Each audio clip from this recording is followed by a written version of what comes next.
Hey guys and gals, today I was just going to do a quick little review of this Keith Titanium water bottle. It's a single wall unit, and this is the 23.6 ounce version of it right there. But I think it was maybe 30 or 40 bucks.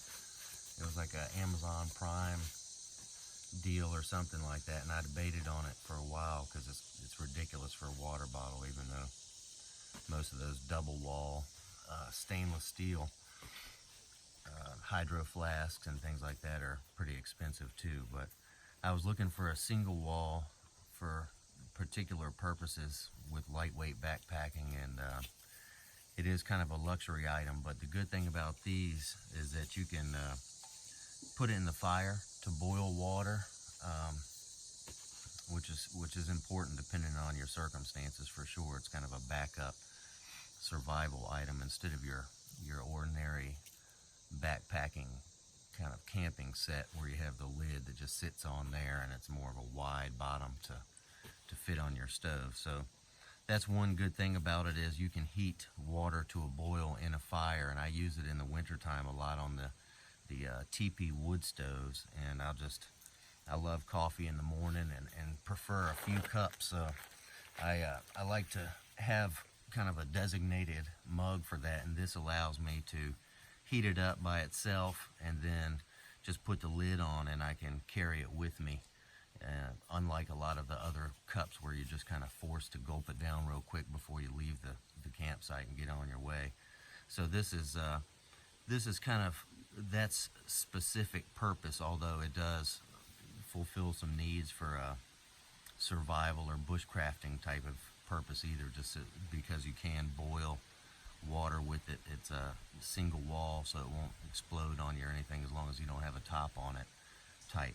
And I remember when I bought it on Amazon, I read there was just a few reviews, and I remember one or maybe two said that it leaked some, and so that I was a little weary of that. But I went ahead and got it, and this is full of water. I just put some water in there, and it's not leaking at all. I haven't ever noticed it actually leak at all, and I've had this maybe for probably about a year, maybe a little over a year, and used it at least on a dozen good outings.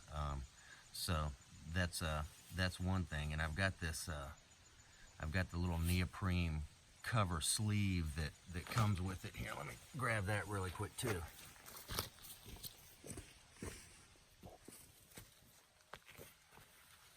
So here's the little sleeve that comes with it, which is kind of cool. I mean, it's a few dollars worth on the price because I know it's very expensive, but it's difficult to find a really lightweight bottle that you can heat up over the fire that has a lid that is titanium, because I do like titanium. It's nice and clean and lightweight. So it fits real nice in this little sleeve here. Got a little mini zipper on it right there. But this little neoprene sleeve, it might be good for impact resistance and protecting it, but it definitely doesn't keep things hot like a double wall water bottle would, like a hydro flask. It if it's 30 degrees or something out and I have piping steaming hot coffee in there with the sleeve, it probably will last maybe 30 minutes before it's cooled down. And so it's far from what you get with that insulation. But even cold coffee sometimes is better than none. And just as I got older, I realized that I like to have it warm. So even in the spring, fall, and in the summer, I'll still be able to heat up a couple of good cups worth and just take with me instead of sitting around the campsite for a while if I just am really trying to get out quick out of there. So, but yeah, this hasn't leaked, and I think it depends. You do want to crank down the top on it well, that's for sure. I mean, because it's a metal lip here and it's got a kind of a harder plastic gasket on there. But if you don't have to really crank it down, you just have to give it a good tight, just a good firm hand tight. And I haven't ever had it leak. I usually keep it on the outside of my pack in the water bottle pocket though.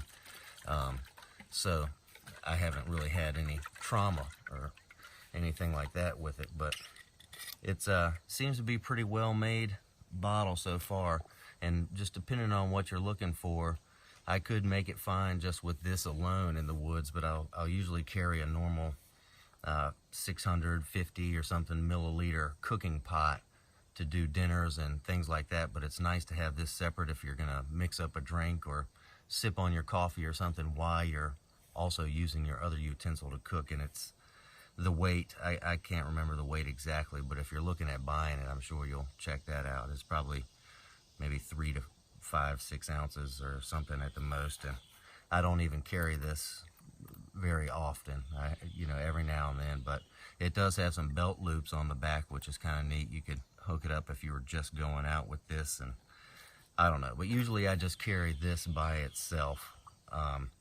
And like I said, haven't had any trouble leaking, and I think it's a good water bottle purchase. If you're looking for something that kind of like I was with the coffee, and having a lightweight second option just for water that you could also heat up over the fire, put on a wood stove. And with this, I think the best way I've found is just to build a small fire and just clear a little spot and set it right in there and just have a little fire going around it, and the heat comes up since it's so tall.